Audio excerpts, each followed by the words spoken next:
9వ అధ్యాయం 2వ వాక్యం మనం చూస్తున్నాం.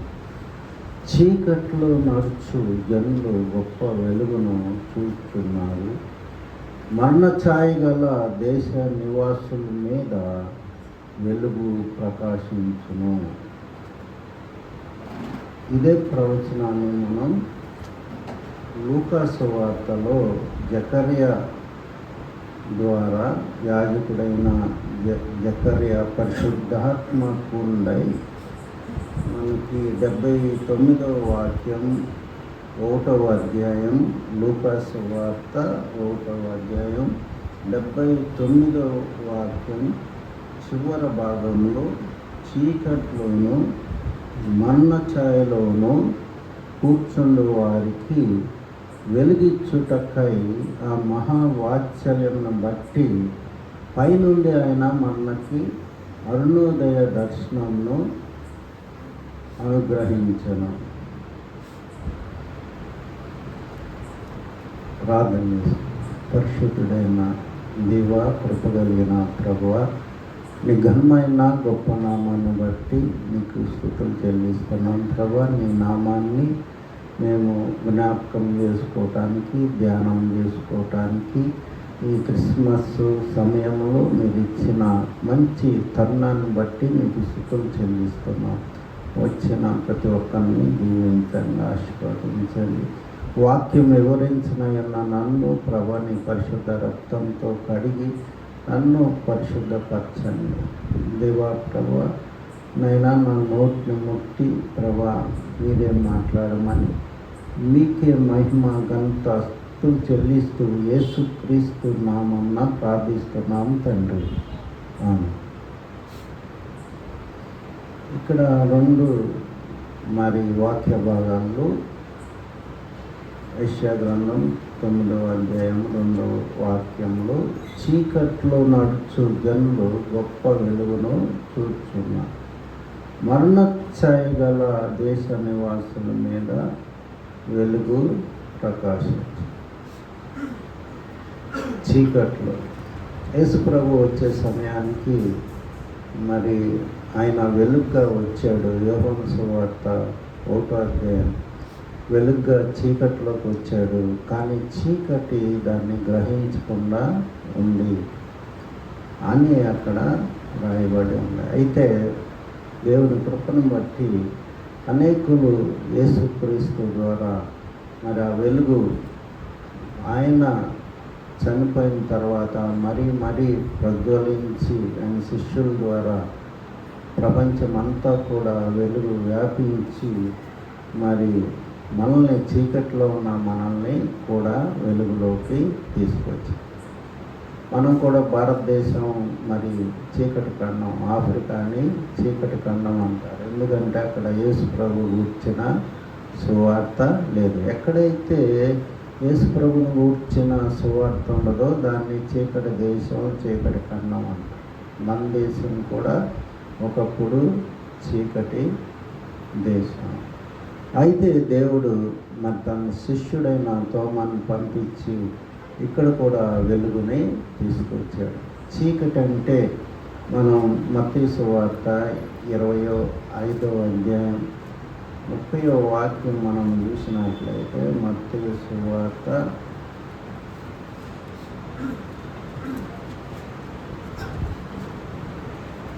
25వ అధ్యాయం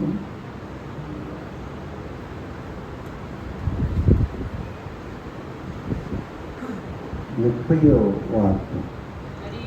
మరియు పనికి మాలిన దాసుని వెలుపటి చీకట్లోనికి తోసివేయుడి. అక్కడ ఏడ్పును పండ్లు కొరుకుటయు ఉండునన్ను. కాబట్టి యేసు ప్రభుకి చీకటని ఎందుకని అంటున్నాడు? దేవుడు కాబట్టి నరకం ఎట్లా ఉంటుందో, పరలోకం ఎట్లా ఉంటుందో ఆయనకు తెలుసు, మనకు తెలియదు. ఎందుకని ఆయనకు తెలుసు?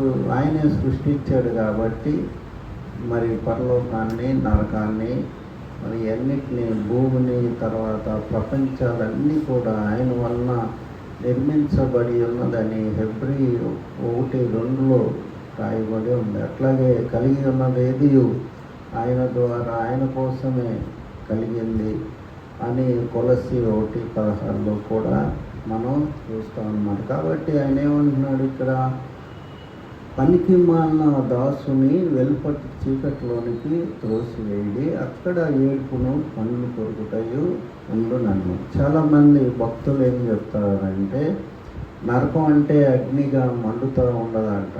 అగ్ని ఆ వేడి ఆ హీట్ ఉంటుంది, కానీ అయితే అదంతా కూడా చీకటి బిల్లంలాగా ఉంటుందని చెప్తారన్నమాట. చీకటి మనిషికి మనిషి కనబడి. కాబట్టి ఆయన ఏమంటున్నాడు, యేసు ప్రభు ఆ దాసుని వెలుపటి చీకటిలోనికి తోసి నరకాన్ని చీకటిగా చెప్తున్నాడు యేసు ప్రభు.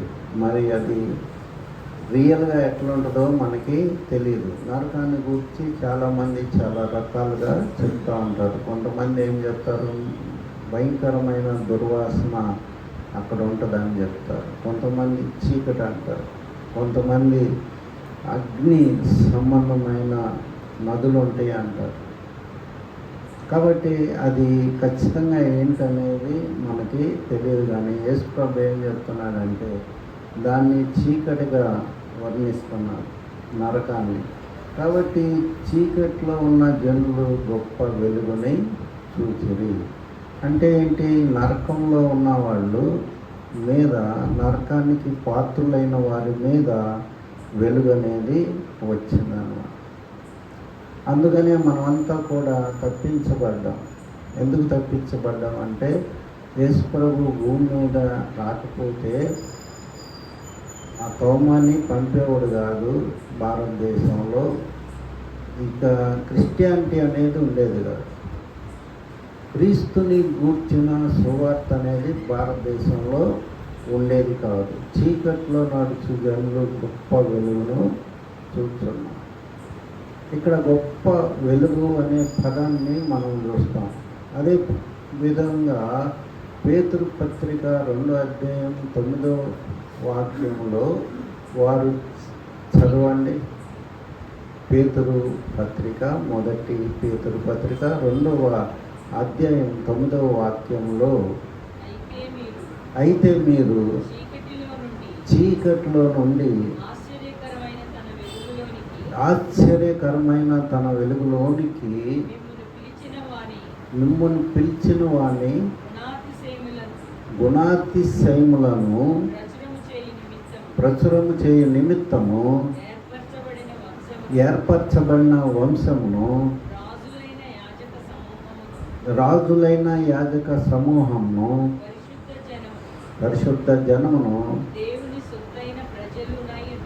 దేవుని సొత్తైన ప్రజలనై ఉన్నారు. చీకట్లో నుండి ఆశ్చర్యకరమైన వెలుగని అక్కడ ఉంది. ఇక్కడే ఉంది గొప్ప వెలుగని ఉంది. యెషయా గ్రంథం 9:2 గొప్ప వెలుగు అంటే యేసు ప్రభువే గొప్ప వెలుగు. ఆ సత్యమే గొప్ప వెలుగు. నేను వెలుగై ఉన్నాను అని చెప్తాడు యోహాను సువార్తలో. మనం చూసినట్లయితే 8వ అధ్యాయం అనుకుంటా, యోహాను సువార్త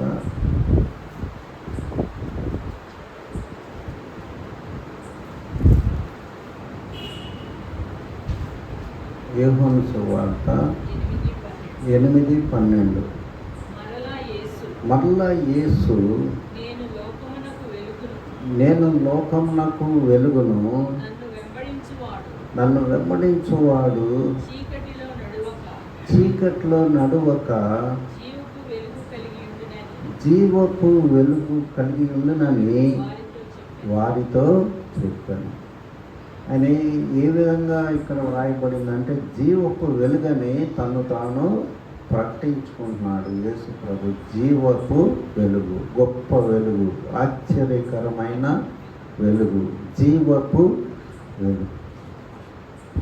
ఇక్కడ మళ్ళీ యోహాను సువార్త 3వ అధ్యాయంలో చూస్తే 3:19 యోహాను సువార్త 3:19 ఆ తీర్పు ఇదే, వెలుగు లోకంలోనికి వచ్చెను గాని తమ క్రియలు చెడ్డవైనందున మనుషులు వెలుగుని ప్రేమింపక చీకటినే ప్రేమించిరి. మనుషులు వెలుగుని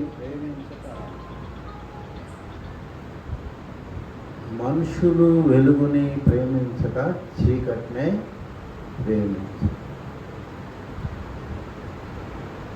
కాబట్టి ఇక్కడ ఎంతోమంది ఈ రోజుల్లో వెలుగుని ప్రేమించే వాళ్ళు కరువయ్యారన్నమాట. చీకటిని ప్రేమించే వాళ్ళు ఎక్కువయ్యారు. కాబట్టి మరి ఆయన నేనే సత్యం అంటున్నాడు, నేనే మార్గం అంటున్నాడు, నేనే వెలుగు అంటున్నాడు, నేనే జీవం అంటున్నాడు, జీవపు వెలుగు అంటున్నాడు. అయితే దాని గురించి పట్టించుకునే వాళ్ళు అతి తక్కువ మంది. యెషయా గ్రంథం 53వ అధ్యాయంలో మేము తెలియజేసిన సమాచారం ఎవరు నమ్మెను అని ఉంటుంది. కాబట్టి జనాలు చీకటిని ప్రేమించే రోజుల్లో మనం ఉన్నాం.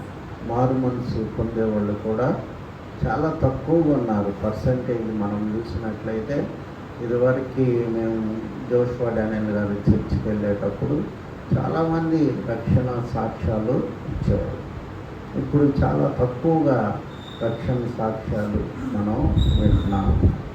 కాబట్టి చీకట్లో నుండి ఆశ్చర్యకరమైన వెలుగు, గొప్ప వెలుగు, జీవపు వెలుగైన యేసు క్రీస్తు ఈ చీకటి గల భూమి మీదకి అడుగులు. అక్కడ చెప్తారు చాలామంది దైవజనులు, నీళ్ళు ఆర్మ్స్ట్రాంగ్ అని చంద్రమండలం మీద అడుగుపెట్టిన వ్యక్తి మరి అతను ఏం చెప్తున్నాడంటే, మేము చంద్రమండలం మీద అడుగు పెట్టడం కంటే యేసు ప్రభు భూమి మీద అడుగు పెట్టడం చాలా శ్రేష్టమైన కార్యంగా చెప్తున్నాడు. దేవుడు భూమి మీద అడుగు పెడతాం. నేను ఒక పుస్తకం చదివాను, అది గ్రేట్నెస్ ఆఫ్ ఇజ్రాయెల్ అని ఒక పుస్తకం. ఎందుకు ఇజ్రాయెల్కి అంత ప్రసిద్ధి చెందింది, అంత పేరు వచ్చింది ప్రపంచ దేశాల్లో అంటే దేవుడు అక్కడ కాలు పెట్టాడు. కాబట్టి చీకట్లో నడిచే వాళ్ళకి వెలుగుగా ఆయన భూమి మీదకి వచ్చాడు. యోహాను సువార్త 1వ అధ్యాయంలో ఆ వెలుగు భూమి మీదకి వచ్చింది కానీ దాన్ని ఎవరు కూడా గ్రహించలేకుండా ఉన్నారు. కారణం ఏంటంటే వాళ్ళ క్రియలు చెడ్డమైనందున వాళ్ళు చీకటినే వెలుగును ద్వేషించి చీకటిని ప్రేమించినట్లు మనం చూస్తున్నాం. ఇంకా మనం చూసినట్లయితే అపోస్తల కార్యం 26వ అధ్యాయంలో 18వ వాక్యం చివరి భాగంలో, అపోస్తల కార్యం 26వ అధ్యాయం 18వ వాక్యం చివరి భాగంలో,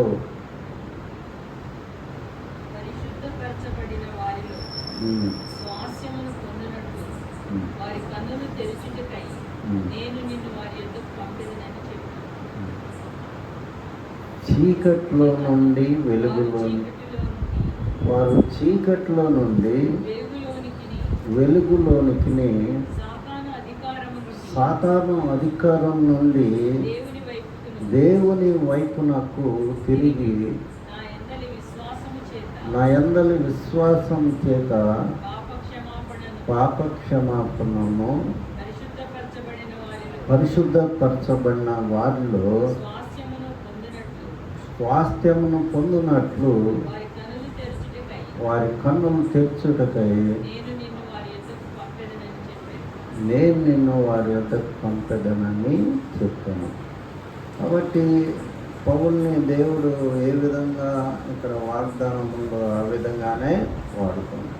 ఎన్నో దేశాల్లో మరి పౌల్ని మరి చీకట్లో నుంచి వెలుగులోనికి, సాతాను అధికారంలో నుండి దేవుని వైపు నాకు తిరిగేటట్లు ఆయన అనేక సంఘాలు కట్టాడు.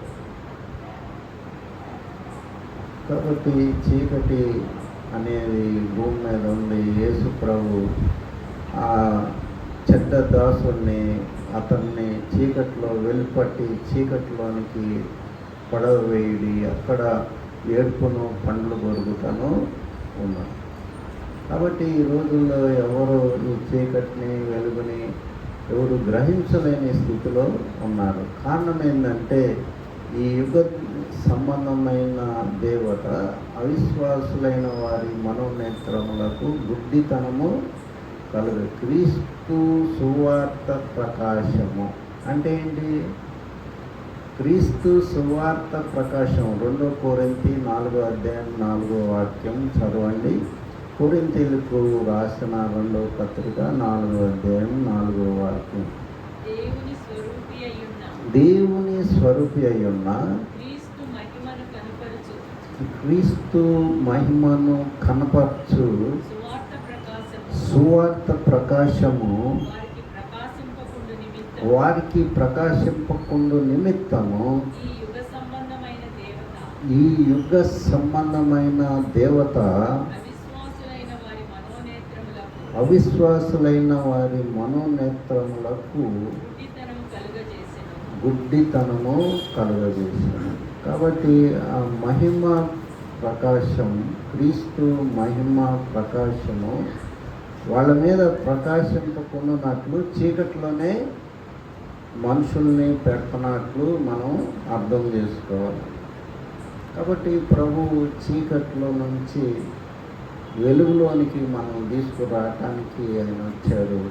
అయితే దేవుని కృప వలన వెలుగుని గూర్చి మనం విన్నాము, మనం చూసాము, ఆ వెలుగులోనికి మనం వచ్చాము. అయితే ఎంతోమంది మన బంధువులు, స్నేహితులు, మన పొరుగు వారు అందరూ కూడా ఆ వెలుగు యొక్క టేస్ట్, వెలుగుని గూర్చిన సమాచారం కానీ, వెలుగు యొక్క అనుభవం కానీ వాళ్ళు పొందలేక పోతున్నారు. అందువలన మరి మరణ ఛాయ లోయలో నుండి తర్వాత చీకట్లో నడుచు జనులు గొప్ప వెలుగును చూస్తున్నారు. మరణ ఛాయ గల దేశ నివాసుల మీద వెలుగు ప్రకాశించును.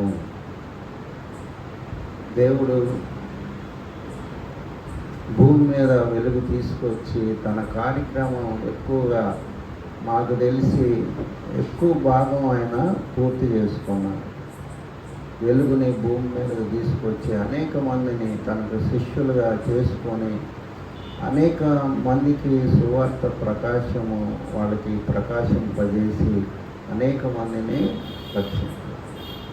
అందుకనే ప్రకటన గ్రంథంలో మనం ఏం చూస్తామంటే ప్రభువు రాకపోతే మరి పరలోకంలో అంత గొప్ప సమూహం ఉండేది కాదు. ప్రకటన గ్రంథం 7వ అధ్యాయంలో ఈ గొప్ప సమూహం ఎవరని యోహాను భక్తుడు అక్కడున్న దేవదూతని అడిగినట్లు మనకి తెలుస్తుంది. ప్రకటన గ్రంథం 7వ అధ్యాయంలో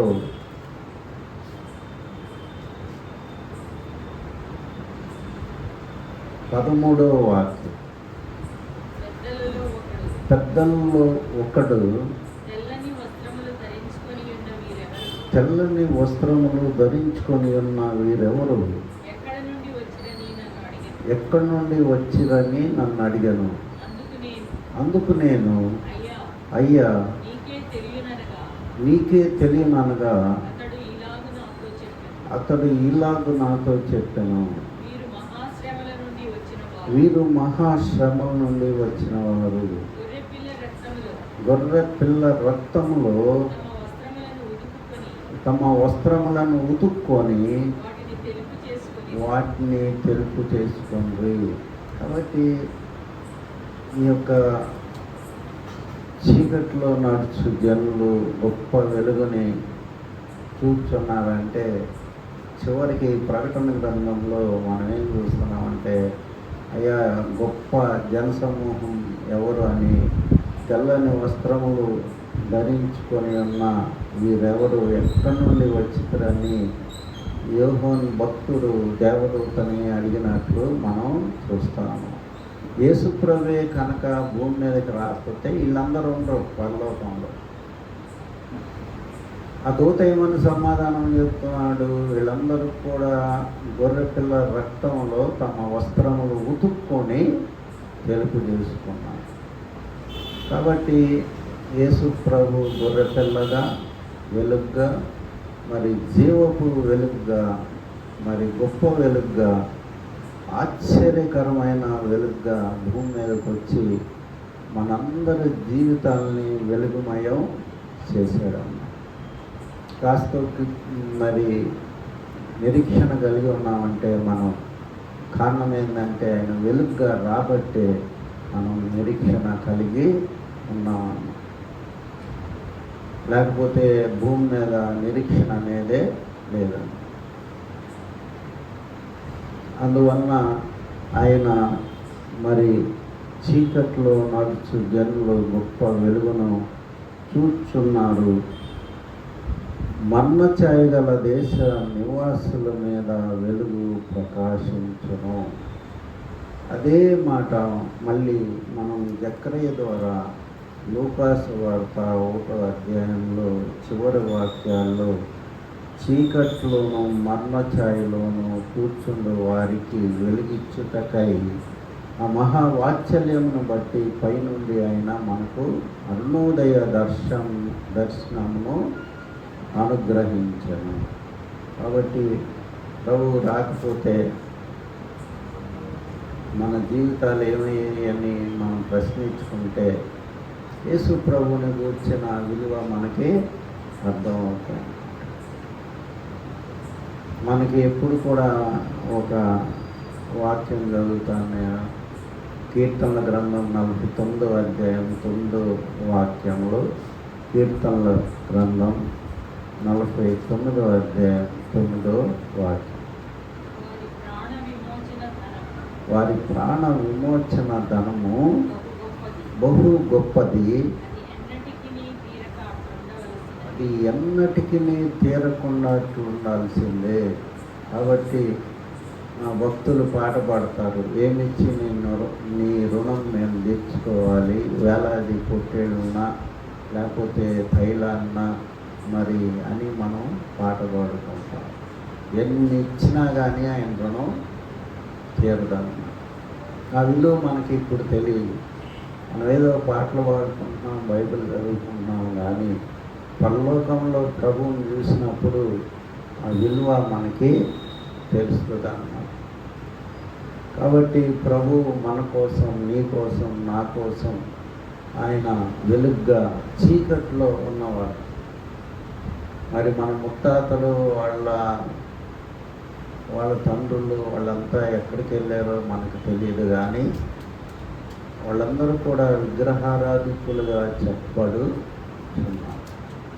మరి అదృష్టం కొద్దీ మనం ఈ యొక్క కృపాకాలంలో పుట్టామేమో మనకు తెలియదు, కానీ మన తాతలకి ముందు వాళ్ళందరూ కూడా విగ్రహారాధికులు. అందుకని వాళ్ళకి ఆశీర్వాదాలు లేవు. 4 తరాల వరకు మీ బిడ్డల ఒళ్ళో మీ పాపాలు కుమ్మరిస్తానని దేవుడు చెప్పాడు. అయితే మనం ఆ గడువు తీరిన తర్వాత మనం పుట్టబట్టి మనం అదృష్టవంతులుగా చెప్పుకోవచ్చు. అందువలన మరణఛాయ గల దేశ నివాసుల మీద వెలుగు ప్రకాశించను. కాబట్టి యేసు ప్రభువుని గూర్చి మరి ఆయనకి సరిగ్గా మనం ఆలోచించినట్లయితే చాలామందికి తెలియదు. నిన్న ఏసీ లా కాలేజీలో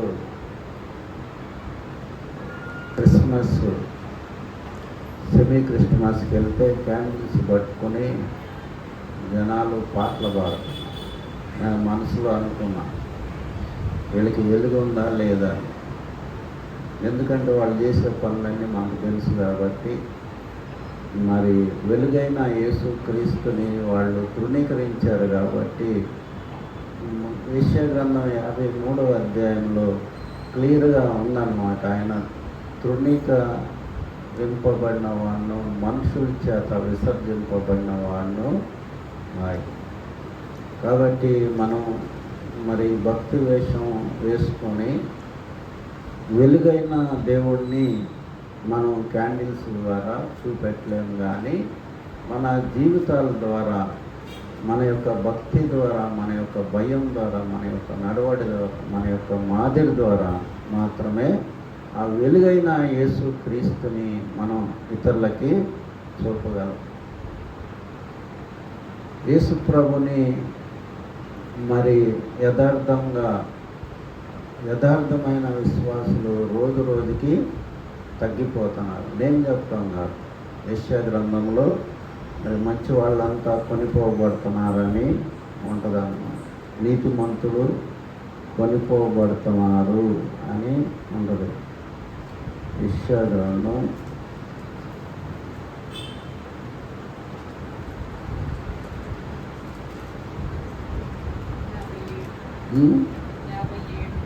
57 చదవండి.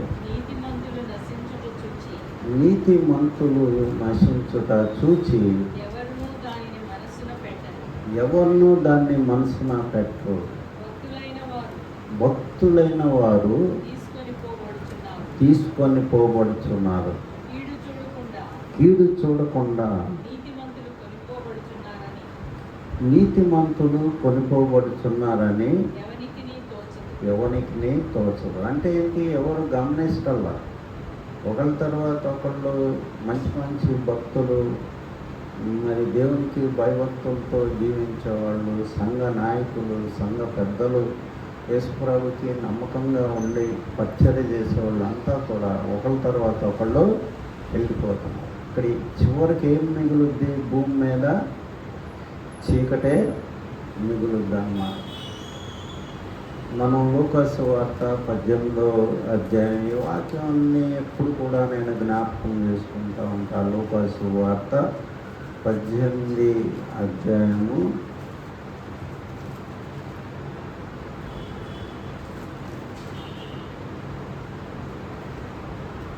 6వ వాక్యం 6 కాదు 8వ వాక్యం చివరి భాగం. అయినను మనిషి కుమారుడు వచ్చినప్పుడు ఆయన భూమి మీద విశ్వాసము కనుగొన్న. కాబట్టి వెలుగుగా వచ్చిన దేవుడు ఆయన వెలుగుని మనం తృణీకరించి ఆయన అర్థం చేసుకోలేకపోయినప్పుడు ఆయన మేఘారూఢుడై మరి సింహంలాగా వస్తాడు. ప్రతి వ్యక్తి కూడా మరి ఆయన చూసి రొమ్ము కొట్టుకుంటారు అని ప్రకటన గ్రంథం 1వ అధ్యాయం 7వ వాక్యంలో మనం చూస్తాము. కాబట్టి ఆ చీకట్లో నడుచు జనులు గొప్ప వెలుగును చూస్తున్నారు. మరణ ఛాయగల దేశ నివాసుల మీద వెలుగు ప్రకాశిస్తుంది. కాబట్టి ఆ వెలుగు మామూలు వెలుగు కాదు, ఆశ్చర్యకరమైన వెలుగులోనికి మనల్ని పిలిచారు. అయితే మనం మౌనంగా ఉండకూడదు. ఆ వెలుగును కూర్చిన ప్రచారం మనం చేయాలన్నమాట. చేయకపోవడం కూడా పాపం. చెప్పాలి, వాళ్ళు వినకపోయినా ముందు మనం వెలుగుతో నింపడాలి. వెలుగుతో నింపడటం అంటే భాషలు మాట్లాడటం కాదు, కానీ భక్తిగా మనం చూసే వాళ్ళకి ఎంతో మాదిరికరమైన జీవితం జీవించినప్పుడు దేవుడు మనల్ని ఆత్మతో నింపుతా ఉంటాడు. నమ్మకంగా మనం ఉన్నప్పుడు దేవుడు ఒట్టిగా మనల్ని వదిలేడు. ఏదో ఒక శక్తి మనకి ఇస్తాడన్నమాట. మనం ప్రార్థన చేసినప్పుడు జనాలకి స్వస్థత కలుగుతుంది. మనం సువార్త ప్రకటించినప్పుడు మరి ఇతరులకి ఆ విశ్వాసం కలుగుద్దాం.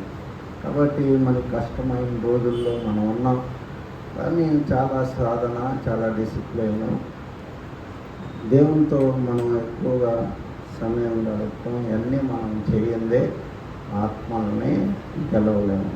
కాబట్టి రానున్న సంవత్సరంలో 25వ సంవత్సరంలో చక్కగా ఒక ప్రణాళిక తయారు చేసుకోవాలి.